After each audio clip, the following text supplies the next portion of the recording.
रामपुर की टिकट को लेकर के और टिकट लेकर के भी चर्चा हुई है। सर पल्लवी देखिए, ये पीडीए ही जीतेगा, पीडीए ही एनडीए को हराएगा। पीडीए से घबराई हुई है सरकार। लगातार मुख्यमंत्रियों पर कार्रवाई हो रही है, क्या ये कोई नया तरीका नहीं है। ये समय बहुत बलवान है। हमने आपने तमाम किस्से सुने होंगे। समय से ज्यादा बलवान नहीं है और समय आएगा जब बीजेपी को भी जनता सबक सिखाएगी। केवल जनता इंतजार कर रही है कब उसे वोट डालने का मौका मिल जाए। और केवल मुख्यमंत्रियों को जेल भेजने से कुछ न्यूज को कंट्रोल करने से लोकतंत्र में इनकी जीत नहीं होने वाली है।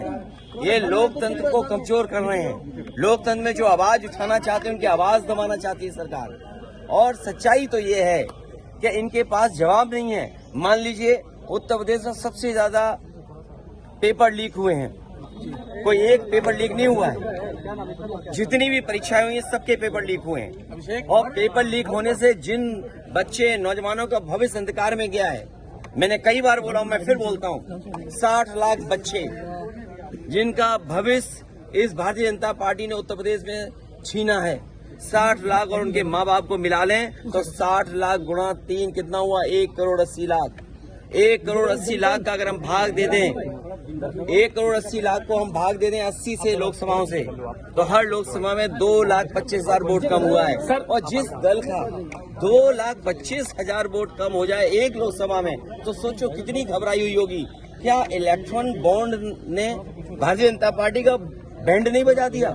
इलेक्ट्रॉल बॉन्ड जो मिले हैं भारतीय जनता पार्टी का, क्या उसका जवाब है उनके पास?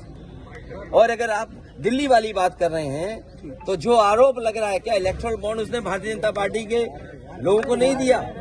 तो ये घबराहट में अपना जो मुद्दा बदलने की जो तरीका है, इसमें भारतीय जनता पार्टी कामयाब नहीं होगी। ये कितने भी नेताओं को जेल भेज देंगे लेकिन जनता को जेल नहीं भेज सकते। जनता इनको सबक सिखाएगी। अखिलेश जी पल्लवी पटेल ये इलेक्ट्रल बॉन्ड ने भारतीय जनता पार्टी का बैंड बजा दिया है। इसी इलेक्ट्रल बॉन्ड ने भारतीय जनता पार्टी का बैंड बजा दिया। इसीलिए घबराहट में इस तरह का खबर बदल जाए, न्यूज बदल जाए, दूसरी चीजों पे ज्यादा चर्चा हो। और सवाल तो मैंने आपसे कहा बुनियादी, क्या किसान की आय दोगुनी हो गई? जी। क्या महंगाई कम हो गई? क्या नौजवानों को नौकरी रोजगार दे दिया? जी। क्या आज उत्तर प्रदेश में लोग सुरक्षित हैं? कहाँ घटना नहीं हो रही? क्या आप सोच सकते हैं कस्टोडियल डेथ हो रही हो?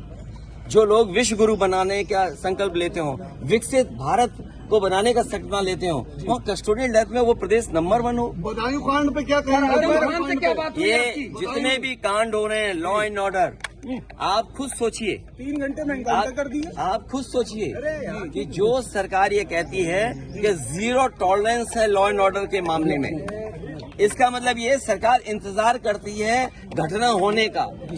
जो रिस्पांस सिस्टम बना था या जो लॉ एंड ऑर्डर का 0 टॉलरेंस की बात थी, वो 0 टॉलरेंस 0 हो गई कि नहीं हो गई? बदायूं की घटना ने साबित कर दिया है कि 0 टॉलरेंस का नारा देने वालों का लॉ एंड ऑर्डर 0 टॉलरेंस 0 है।